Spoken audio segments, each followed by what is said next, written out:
fala em alimentação natural, a gente tem que pensar em suplementos que são diferentes, por exemplo, do que a gente encontra para uso em ração, tá? Quando a gente fala em ração, tem N marcas no mercado que produzem esses premix, né? Que são são pré-mesclas, que é por isso que veio o nome premix, de minerais e vitaminas. Só que como a ração, além vai ter, né, as fontes de carboidrato e tal, mas eles usam como fonte de proteína, normalmente usa-se farinhas, seja de carne, seja de frango, e tem ossos junto com essa farinha, junto com a carne tem osso. Então, os premix não têm cálcio, fósforo, magnésio, muitas vezes, que são os minerais que a gente fala que estão em quantidade macroscópicas, que entram em grandes quantidades. Porque eu não vou colocar no premix uma coisa que já está sendo fornecida por outro ingrediente. Quando a gente fala em alimentação natural, nós estamos falando quando a gente fala de alimentação cozida, né, e sem ossos, então não vai ter o aporte dos minerais que vem do osso. Então, não vai ter o cálcio, o fósforo é só o que está na carne, não vai ter magnésio. Então, esses nutrientes têm que também estar no premix, tá? E a gente, infelizmente, ainda no mercado brasileiro, nós temos muito poucas opções de suplementos para alimentação natural. Então, essas marcas são em torno de 3 marcas, basicamente, que são disponíveis aí no Brasil inteiro, que foram elaboradas para uso em dieta caseira, né? E que fornecem, de fato, todos os minerais e todas as vitaminas em quantidades suficientes para uma alimentação cozida, né? Completa e balanceada. Quando a gente fala de alimentação crua ou alimentação com ossos, né? Aí também já temos que ter outro tipo de suplemento, porque aí já não entra no suplemento que tem o cálcio, o fósforo, como eu acabei de falar. E aí a gente tem menos opções ainda. Então, eu particularmente não sou a favor de usar ossos, dietas com ossos e nem dietas cruas, por vários motivos nutricionais e de orientação mesmo das associações americanas e europeias de nutrição animal, tá? Então, o que eu uso e recomendo, né, além das rações comerciais, eu faço a formulação de alimentação natural cozida, sem ossos, e balanceada, sempre balanceada, tá? Mas infelizmente a gente fica restrito. E esses suplementos, esses poucos, né, que tem no mercado hoje, ainda assim eles são relativamente novos no mercado. Eles não faz muito tempo que eles estão aí há 5 anos, mais ou menos. Não é uma coisa de longa data.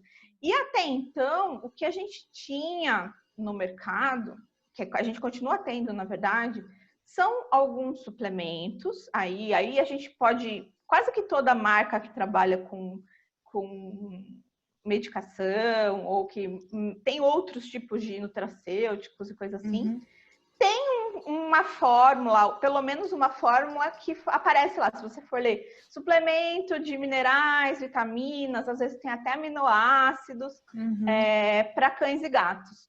Só que na hora que você vai ver a composição dessas fórmulas, elas até têm boa parte dos nutrientes, das vitaminas, minerais e dos aminoácidos, muitas vezes, só que as quantidades são tão pequenas, são tão irrisórias, que elas, no final das contas, elas acabam que não atendem à necessidade do animal, a menos que você tenha que usar uma quantidade muito grande e aí fica inviável também. Sim. Então, esses suplementos, eles têm que ser muito ponderados quando usar.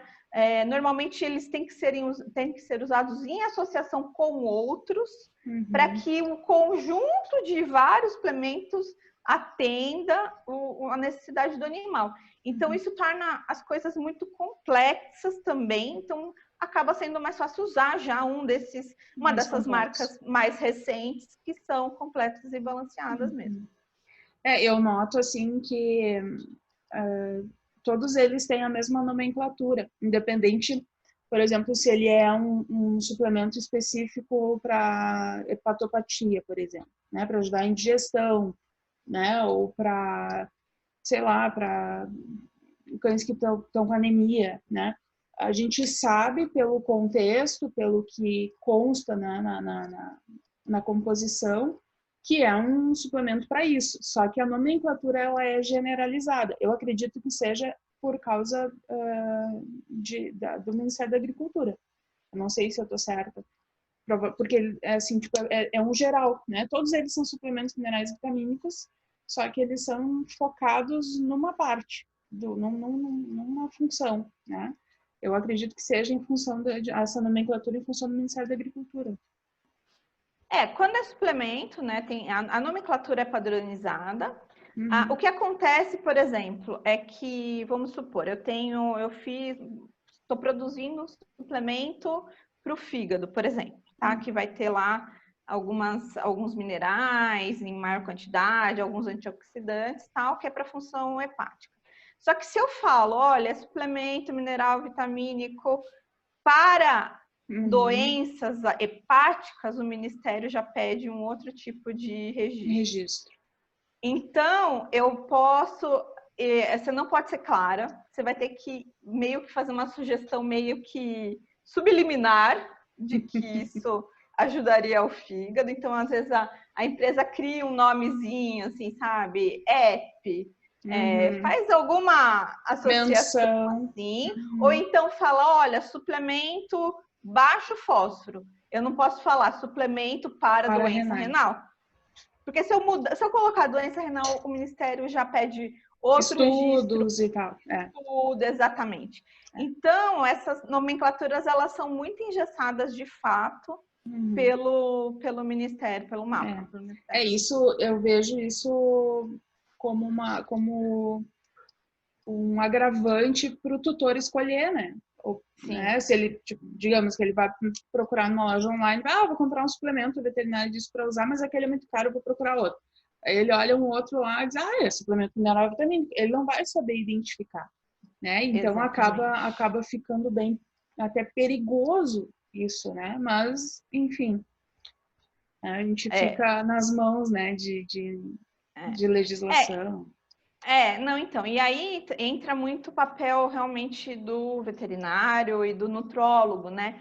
Porque a pessoa, é difícil, assim, por mais que ela vai entrar se ela entrar sem orientação, né, num pet shop, ela vai falar, eu preciso, primeiro que difícil, talvez se ela leia em algum lugar que precise de minerais e vitaminas. Ainda assim, ela vai entrar e falar, eu quero um suplemento de mineral e vitamínica para o meu cachorro. Aí o balconista vai falar, olha, tenho essa.